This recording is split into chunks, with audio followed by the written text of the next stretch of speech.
with my Thoughtful Thursdays. Yes, there was a bit of a gap last week, but I'm back. And the thought that I want to leave you with is an article that I read yesterday. It was a headliner saying LinkedIn is planning to give their employees a week off because of burnout. And we've been reading about Zoom fatigue, and we've been reading about how people are really getting tired. But that's not what my talk is about. This actually triggered something that I have been talking about or learning or even discovering in all the ORMAC studies. People talking about slowing down. People talking about a pause. And my mind wandered off, and as my mind was wandering off, I listened to a podcast by Dr. Laurie Santos. She runs the Happiness Lab podcast. And she actually interviewed Sarah Hurwitz, who was actually a correspondent at the White House. And she was writing for Hillary Clinton and Michelle Obama and was 24/7 working. In fact, one thing that Sarah Hurwitz says that she even took her cell phone to the bathroom because she just didn't want to miss a call.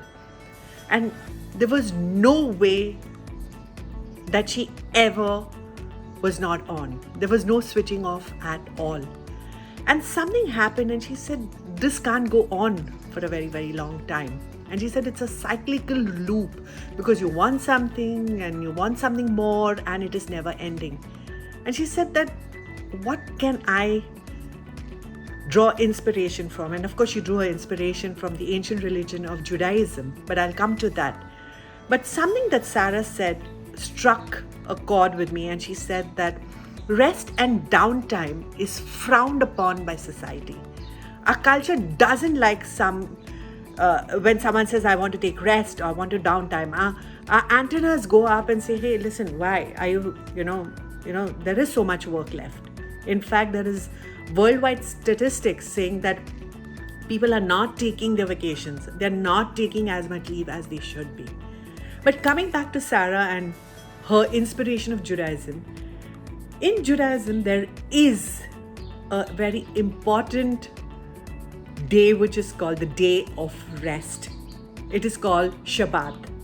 And when I listened to her and I was thinking about it, it is something that even Christianity has. Like when the God created, he worked and he created the world, then he took rest, and it is the day of rest, it is Shabbat.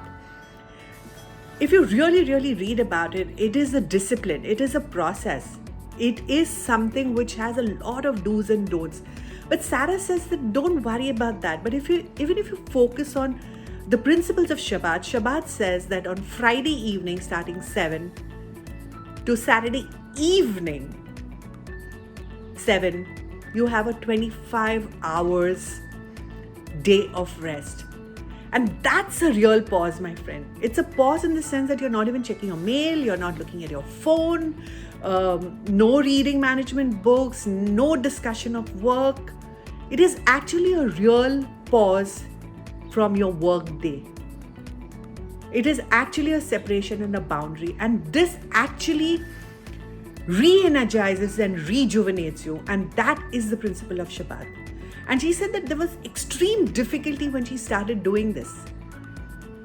It was like, at Friday 7 when she decided that it was the time to practice Shabbat, she said she went into this whole anxiety. 7 to 9, she kept wondering, have I missed out a mail? Is somebody going? And then as the practice grew, this overwhelming anxiety became actually a positive.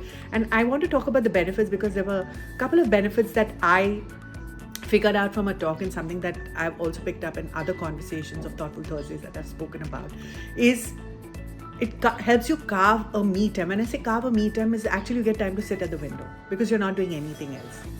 Take a nap. In fact, Shabbat doesn't mean that you just loll around the whole day and take rest. It doesn't mean that, but there is time for a nap. The third thing is that you actually plan for meals with friends where you're not looking at any screen and you're actually connecting. And that was very, very important. And the fourth thing, she said that there was a loss of a rich, thick community which she was part of and which her parents used to talk about. And we've seen the need for community and the need for this connectedness which keeps coming up time and again. And that was the fourth point. But these are all obvious things and we don't do that. But if we start thinking a real pause or day of rest or Shabbat, I think these things will become possible.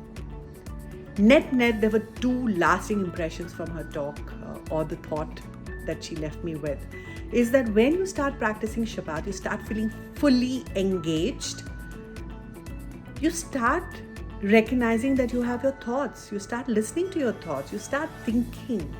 You start enjoying your own thoughts. And for me, that is very, very important. And I love doing this. And it connected with me a lot because I have been writing my 3 morning pages and every day. And I know the value of this, of living with your thoughts. And the second impression that she left on me is time affluence. And just the word affluence is always related with money, but she was talking about time affluence, a feeling that you have a lot of time. And that is what the day of rest of Shabbat did. 25 hours was a real pause from a work day, and she called it a real pause is a gift. If you like what I say and you want to know more, reach out to me.